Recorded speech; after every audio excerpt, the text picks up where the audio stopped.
రెడ్డిలు నొచ్చుకుంటారు. దీని మీద రియాక్షన్ అవుతుంది చూడండి మీరు. అయితే ఇది ఎందుకు ఇవ్వలేకపోయారంటే పంచాయతీ నడుస్తుంది, 3 రెడ్లు ఉన్నారు ప్రధానంగా. ఈ 3 రెడ్లలో ఒకళ్ళకి ఇవ్వాలా ఇద్దరికి ఇవ్వాలన్నది సీఎం రేవంత్ రెడ్డి ఖచ్చితంగా సుదర్శన్ రెడ్డికి ఇవ్వాలనుకుంటున్నారు. ఆయన బంధువు.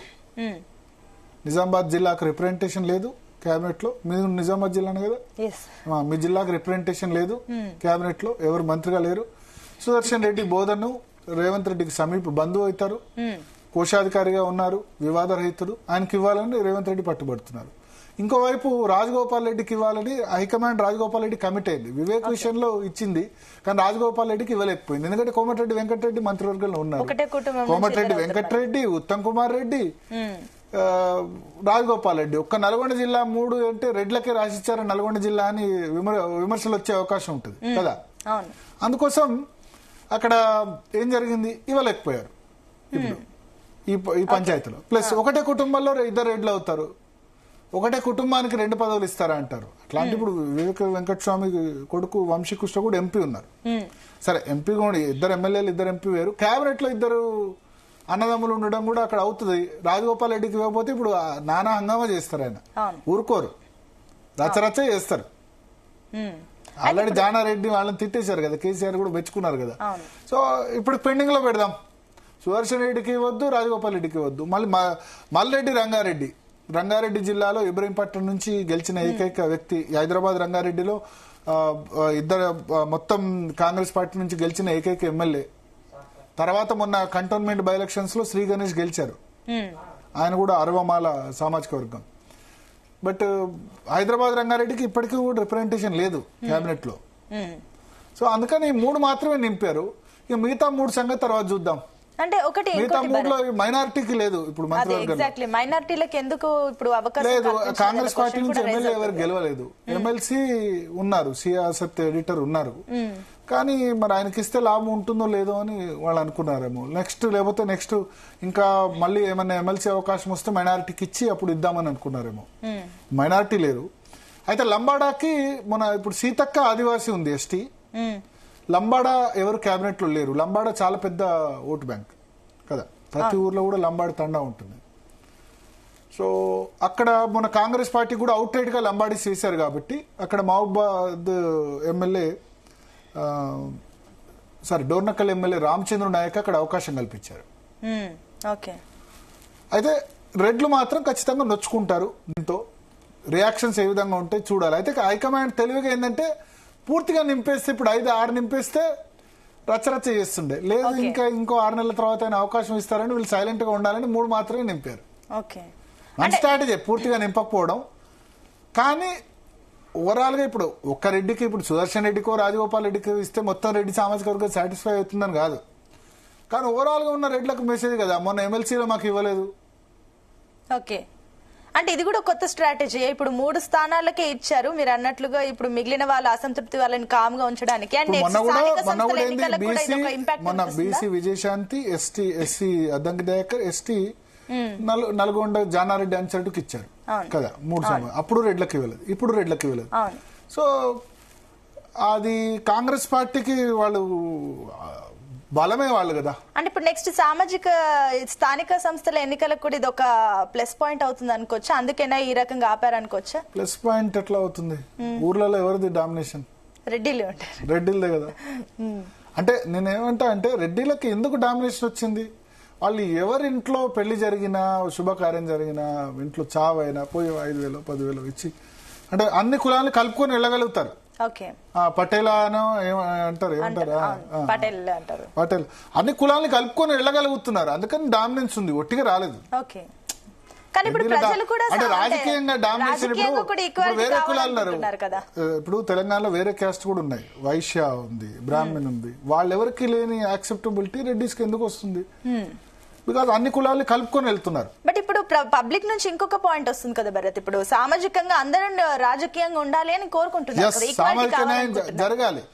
ఇప్పుడు సామాజిక న్యాయం చేశారు ఈ కేబినెట్ లో.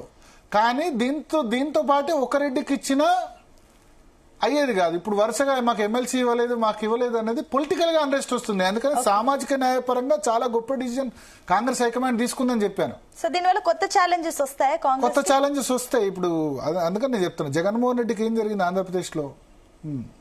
జగన్మోహన్ రెడ్డికి ఏం జరిగింది, రెడ్డిస్ వాళ్ళ డిస్టెన్స్ జరిగింది లాభం అని అనుకున్నారు. జగన్మోహన్ రెడ్డి ఏమనుకున్నాడంటే నేనే పెద్ద రెడ్డి, నేను ఉన్నాక ఇంకా రెడ్లు ఎంతమంది క్యాబినెట్ లో ఉంటుంది లేదనుకున్నాడు. ఇప్పుడు చీఫ్ మినిస్టర్ రెడ్డి కదా, ఇక్కడ కూడా రెడ్డి. కానీ అట్లా ఉండదు. మళ్ళా జిల్లాల్లో ప్రతి జిల్లాకు రెడ్డి ఉండాలి, ఆ రెడ్డి ఆ జిల్లాను పాలించాలి, అది వాళ్ళ ఆకాంక్ష ఉంటది. ఇప్పుడున్న రాజ్యాధికారాన్ని పోగొట్టుకోలేరు కదా అగ్రకులాలు. ఆ చేతిలోంచి పట్టు సడలుతుంది పార్టీ అంటే ఊరుకుంటారా? ఊరుకోరు కదా. అంటే ఇప్పుడు సో నేనేంటంటే ఇక్కడ ఒక నిష్పాక్షికంగా విశ్లేషణ చేస్తున్నా. నాకు ఏ కులం మీద దాని మీద ప్రేమ లేదు, దీని మీద అది లేదు. సామాజిక న్యాయ పరంగా చాలా గొప్ప నిర్ణయం, రాజకీయ పరంగా ఇది చెడ్డ నిర్ణయం. ఒక్కళ్ళకన్నా ఇచ్చేది ఉండే, ఇంకొక అవకాశం ఇంకొకటి నెక్స్ట్ రెడ్డికి అవకాశం ఇస్తాను, ఒక రెడ్డినైనా తీసుకునేది ఉండే. తీసుకోకపోవడం వల్ల ఇంప్లికేషన్స్ ఉంటాయని నేను అంటున్నా. అయితే ఏంటంటే వాళ్ళు ఎవరు నోరెత్తకుండా ఇంకా 3 ఖాళీలు ఉన్నాయి కదా చూద్దామని చెప్పారు. ఓకే, అంటే ఇప్పుడు ఈ స్థానిక సంస్థల ఎన్నికలకు ఇది ఏ రకంగా హెల్ప్ అవుతుంది అనుకోవచ్చు? స్థానిక సంస్థలకు సంబంధించి ఈ వీళ్ళ మంత్రి పదవులు ఇవన్నీ హెల్ప్ కావు. అక్కడ లోకల్ ఈక్వేషన్, మన వార్డు మెంబర్ ఎవరు, మన సర్పంచ్ ఎవరు, అక్కడ ఆ క్యాండిడేట్ల బట్టి ఉంటుంది. కానీ లేదా ప్రభుత్వం అక్కడ ఊర్లో వీధి లైట్లు ఉన్నాయా, ఇది ఉన్నాయా, అవి లోకల్ ఇష్యూస్ చూస్తారు తప్ప మంత్రివర్గంలో స్థానిక సంస్థలకి ఇంప్లికేషన్ ఉంటుందని నేను అనుకోను. ఓవరాల్ గవర్నమెంట్ ఇంపాక్ట్ ఉంటుంది తప్ప మంత్రివర్గం ఇంపాక్ట్ ఉంటుందని నేను అనుకోను. ఇప్పుడు మీరు అంటున్నట్లు రెడ్డిలు ఎవరైతే ఉన్నారో ఇప్పుడు వీళ్ళు పార్టీ మారే యోచనలో ఉండే ఛాన్సెస్ ఉన్నాయి. ఇమ్మీడియట్ గా ఏమి ఉండకపోవచ్చు, 3.5 సంవత్సరాలు టైం ఉంది కదా, ఎందుకు అధికారాన్ని వదులుకుంటారు. కాకపోతే ఒక కామన్ రెడ్డిలో, అంటే రాజకీయాల్లో ఉన్న రెడ్డిస్ కాదు, రాజకీయాల్లో లేని రెడ్డిస్ కూడా ఏంది మా పార్టీ ఏంది, కాంగ్రెస్ పార్టీ మాది కదా, వీళ్ళేంది ఎదిపోతున్నారు. ఆల్రెడీ వాళ్ళకు రాహుల్ గాంధీ బీసీలు 42% రిజర్వేషన్లు సామాజికనేవి నచ్చట్లే ఆ సామాజిక వర్గానికి. దానిలో చాలా మంది పొలిటీషియన్స్ నాతో ఆఫ్ ది రికార్డ్ చెప్తున్నారు ఇది కరెక్ట్ కాదు, ఇవే మేం కదా ఓటరు, మేము వీళ్ళందరూ లేకుండానే మేము అధికారంలోకి తీసుకొచ్చాం కదా అది. కానీ బీసీ అవేర్నెస్ మాత్రం చాలా పెద్ద ఎత్తున పెరుగుతుంది. ఇప్పటి వరకు అయితే ఒక కులం ఇంకో కులానికి ఓటేసే పరిస్థితి లేదు. నేను చెప్పినట్టు ముదిరాజు కేసు లేదు, ముదిరాజు పద్మశాలి నిలబడితే వేరు, ఏ కులం వాళ్ళు ఆ కులం వేసుకుంటారు. నేను ఎగ్జాంపుల్ చెప్తాను, సిరిసిల్ల కేటీఆర్ నియోజకవర్గం అత్యంత ఎక్కువ సంఖ్యలో పద్మశాలు ఉన్నారు. ఇంతవరకు ఒక పద్మశాలి ఎమ్మెల్యే కూడా గెలవలే కదా.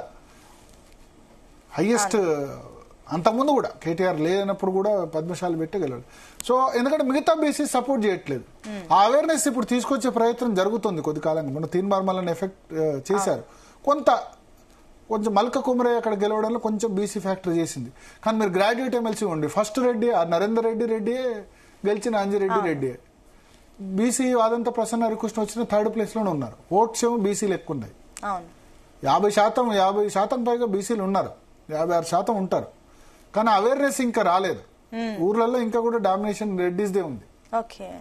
సిటీస్ లో ఇంకా తెలంగాణలో పెద్దగా క్యాస్ట్ ఫీలింగ్ లేదు, ఆంధ్రాతో పోలిస్తే తక్కువనే. క్యాండిడేట్ ని చూసి వేస్తున్నారు ఓటు ఇక్కడ. అంటే ఇప్పుడు ఇంకొకటి భరత్, పార్టీ రాజకీయ పార్టీని చూసి వేస్తున్నారు. అండ్ ఇంకొకటి భరత్, ఇప్పుడు మీరు చెప్పినట్లు ఈ రకంగా ఏదైతే రెడ్డిస్ గురించి పక్కన పెడితే కూడా ఈ గత 18 నెలల నుంచి కేబినెట్ పూర్తిగా ఖాళీలు ఉన్నాయి, దీని గురించి ఫోకస్ చేయట్లేదు తెలంగాణ గవర్నమెంట్ అంటూ విమర్శలు ఇవన్నీ కూడా వస్తున్నాయి. సో ఇప్పుడు ఓన్లీ ఖాళీ మీరు చెప్పినట్లు 3 బర్తులే ఫిల్ చేయడం, ఇంకా మిగిలిన 3ని పక్కకు పెట్టడం వల్ల ప్రతిపక్షాల నుంచి ఏమైనా విమర్శలు ఏ రకంగా ఉంటాయి? ప్రతిపక్షాలు ఏదో అంటే చేశారు కదా, ఈ 3 ఉన్న వాటిలో ఇచ్చేస్తారు. ప్రతిపక్షాల విమర్శల కంటే అడ్మినిస్ట్రేషన్ జరగాలి, అడ్మినిస్ట్రేషన్ లో ప్రాబ్లం ఉండకూడదు. ఎడ్యుకేషన్ లాంటి ఇంపార్టెంట్ వాటికి మంత్రి ఉండాలి కదా, ఎడ్యుకేషన్ లాంటిది, సోషల్ వెల్ఫేర్ లేకపోవడం వల్ల గురుకులాల్లో ప్రాబ్లం అవుతున్నాయి కదా, కలుషిత ఆహారం ఇవన్నీ ఉంటాయి కదా. మంత్రి ఉంటే కొంచెం ఏదో మానిటర్ చేస్తారు కదా, అవన్నీ అదైతే అవుతాయి. ఓకే, అంటే ఇంకొకటి ఏంటంటే కూడా సామాజిక వర్గాల వారికి న్యాయం చేయడమే కాకుండా ఏదైతే అడ్మినిస్ట్రేషన్ ఎవరైతే నడపబోతున్నారో వాళ్ళకి కూడా కాస్త అవేర్నెస్ ఉండాలి. కాబట్టి ఎవరెవరికి అంటే ఏ పదవులు కేటాయించబోతున్నారు అంటే లైక్ చెప్పలేం. అంటే వివేక్ వెంకటస్వామికి ఎడ్యుకేషన్ ఇవ్వచ్చు, వివేక్ వెంకటస్వామి గానీ అడ్లూరు లక్ష్మణ్ గానీ చూడాలి. మిగతా వాళ్ళకి ముఖ్యమంత్రి ప్రెరాగేటివ్ దాన్ని, ఎందుకంటే హోమ్ మినిస్ట్రీ ఖాళీ ఉంది, సోషల్ వెల్ఫేర్ ఉంది. సోషల్ వెల్ఫేర్ బహుశా అడ్లూరు లక్ష్మణ్కి ఇవ్వచ్చు, ఇప్పుడు ఎవరికి లేదు కాబట్టి. ఎడ్యుకేషన్ వివేక్ ఇవ్వచ్చు, హోమ్ మినిస్ట్రీ ఖాళీ పెట్టొచ్చు, మున్సిపల్ అర్బన్ డెవలప్మెంట్ కూడా రేవంత్ రెడ్డి తన దగ్గర పెట్టుకోవచ్చు. మిగతా శాఖలు ఏమన్నా చేయొచ్చు. అది ముఖ్యమంత్రి ప్రెరోగేటివ్, అది నెక్స్ట్ వెళ్తుంది. అంటే బట్ ఏదైనా చూద్దాం 12:15కి. ఇంకొకటి భరత్, ఇప్పుడు మైనార్టీల విషయానికి వస్తే కూడా తెలంగాణలో ఎక్కువగా వాళ్ళది కనిపిస్తుంది హవా ఏంటో కూడా, అండ్ ఈసారి ఇవ్వలేదు. సో నెక్స్ట్ టైం అయినా వీళ్ళకి ఏమైనా ఛాన్సెస్ ఉంటుంది అనుకోవచ్చా? ఇవ్వాలి, కానీ ఎమ్మెల్యే గెలవలేదు. కాంగ్రెస్ పార్టీ నుంచి ఎమ్మెల్యే లేరు. బీఆర్ఎస్ ప్రభుత్వంలో కూడా ఒకటే ఎమ్మెల్యే ఉండే, షకీల్ అహ్మద్. మహమూద్ అలీ ఎమ్మెల్సీ చేసి ఇచ్చారు కదా. ఎంఐఎం ఎమ్మెల్యేలు ఉన్నారు కానీ ఎమ్మెల్యే క్యాబినెట్ లో లేరు కదా, 7 ఉన్నారు కదా. సో లేరు, ఎమ్మెల్సీ ఉన్నారు. ఆ ఎమ్మెల్సీకి ఇవ్వద్దనో మరి వాళ్ళు అనుకుంది. ఇంకా 3 ఖాళీ పెట్టారు కదా, చూద్దాం నెక్స్ట్ ఎమ్మెల్సీలో ఎవరికన్నా ఇచ్చి వాళ్ళు మంత్రి చేస్తారా. షబ్బీర్ అలీకి ఇవ్వచ్చు, కానీ షబ్బీర్ అలీ నిజామాబాద్ అర్బన్ నుంచి ఓడిపోయినారు. ఆయన మరి ఎమ్మెల్సీ చేస్తారా? ఓడిపోయిన వాళ్ళకి ఎమ్మెల్సీ ఇవ్వద్దని ఒక నిర్ణయం తీసుకున్నారు. అది ఇంకా 1 year తర్వాత రివైజ్ చేసి ఇస్తే ఇవ్వచ్చేమో. ఓకే, సో ఫైనల్ గా ఏం జరగబోతుంది అనుకోవచ్చు? ఇది ఇప్పుడు ఫైనల్ గా ఇప్పుడు అయితే ఒకటి హైకమాండ్ ఏంటంటే సేఫ్ గేమ్ ఆడింది. 3 ఫిల్అప్ చేసి ఇంకా 3 ఉన్నాయి కదా అని వాళ్ళని ఆశల పల్లకిలు ఊరేగించారు. అన్ని కంప్లీట్ చేస్తే కథం, ఇంకా మాకు అవకాశం లేదని అసంతృప్తి మొదలవుద్ది. అట్లా కాకుండా బహిరంగంగా మాట్లాడకుండా అయితే చేసింది. కానీ లోపల అయితే చేస్తారు. బహిరంగంగా కూడా మాట్లాడచ్చు ఇప్పుడు కూడా, ఏంది ఇది కరెక్ట్ కాదు అని కూడా అంటే అనొచ్చు.